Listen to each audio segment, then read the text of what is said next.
When India succeeds, the world is more stable, more prosperous, and more secure. Mother of all deal, ये जो term तुमने सुना, इसमें balance of trade नाम की भी आपका टर्म आती है। बैलेंस ऑफ ट्रेड रिकॉर्ड करता है volume of import and export जो कि हम किसी एक कंट्री से किसी दूसरी कंट्री में करते हैं। इसमें तीन तरीके से आपका डिस्ट्रीब्यूशन दे रखा है। सबसे पहले आता है फेवरेबल या फिर पॉजिटिव, उसके बाद आता है नेगेटिव या फिर अनफेवरेबल, और एक आता है न्यूट्रल बैलेंस ऑफ ट्रेड।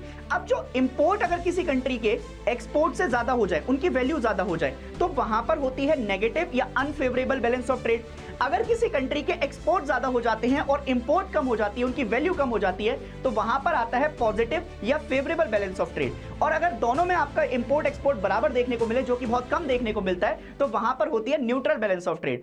इसी में हम दो तरीके से और डिवीजन करते हैं, एक होता है बायलैटरल ट्रेड और एक होती है मल्टीलैटरल ट्रेड। बायलैटरल ट्रेड क्या होती है? जब किसी दो कंट्रीज के बीच में डील हो रही होती है, जैसे India Russia, India Italy, India France. और मल्टीलैटरल ट्रेड क्या होती है? जब बहुत सारी कंट्रीज के बीच में आपका डिस्ट्रीब्यूशन होता है और ट्रेड हो रही होती है, तो उसी को हम कहते हैं मल्टीलैटरल ट्रेड। और मल्टीलैटरल ट्रेड के अंदर कोई एक कंट्री किसी दूसरी कंट्री को मोस्ट फेवरेबल नेशन का दर्जा भी दे सकती है, जैसे हम कल को कहते हैं कि फ्रांस हमारा मोस्ट फेवरेबल नेशन भी है।